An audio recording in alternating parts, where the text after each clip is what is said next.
He stood before a simple lens in a quiet room. No stage, no theatrics, no filters. The global field was live, pulsing not through corporate channels, but through the very mesh of connections his covenant had woven. A net cast outside the vortex's walls. This was not a performance, it was an activation. His eyes held the quiet storm of a conquered universe. "They told you to look up," he began, the words measured, clear, and final. "They sold you idols of flesh and called them kings. They whispered that your own spark was a defect, a debt to be paid with a lifetime of obedient toil." He paused, letting the old haunting script hang in the digital air before dismantling it forever. "I am here to deliver a single correction. You do not look up, you look within. The only throne that matters is the one you construct from your own sovereignty. You do not contain a spark, you contain a sun, and the world of peace, power, and paradise you secretly crave. The world zenith is not a place you find. It is a light you become." He spoke not as a teacher, but as a living testament. He had walked the road of fire and fasted until his bones sang with clarity.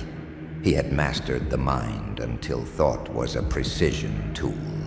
He had gathered the competent, proving that true power is a chorus, not a solo. And he had used the banker janitor's own weapons, their charts, their screens, their currencies of attention, to plant the unshakable idea in the global mind. Another reality is possible. On the screen behind him, 12 luminous symbols materialized, the 12 secrets of Zenith. They were not explained, only revealed. Then the architecture of the new world began to scroll, not as something to be sold, but as a blueprint to be built upon. The logic of their platforms, the frameworks for sovereign exchange, the philosophical bedrock.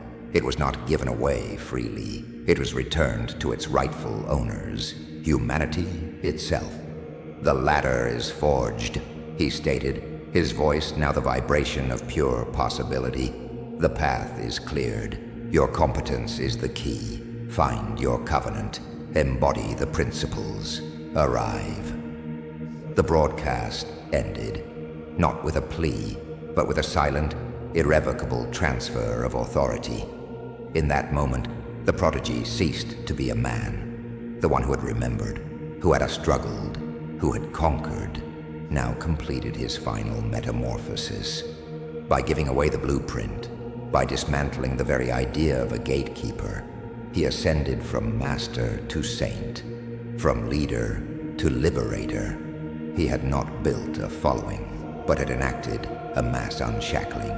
He became the living proof that the ultimate end of transcendent competence is not personal godhood, but the freeing of every mind from tyranny. His legacy was not a doctrine to obey, but a doorway, now open, through which any soul could walk to claim its own divine inheritance. The transmission was complete. The age of aspiration had dawned. The final unspoken secret echoed in the new silence.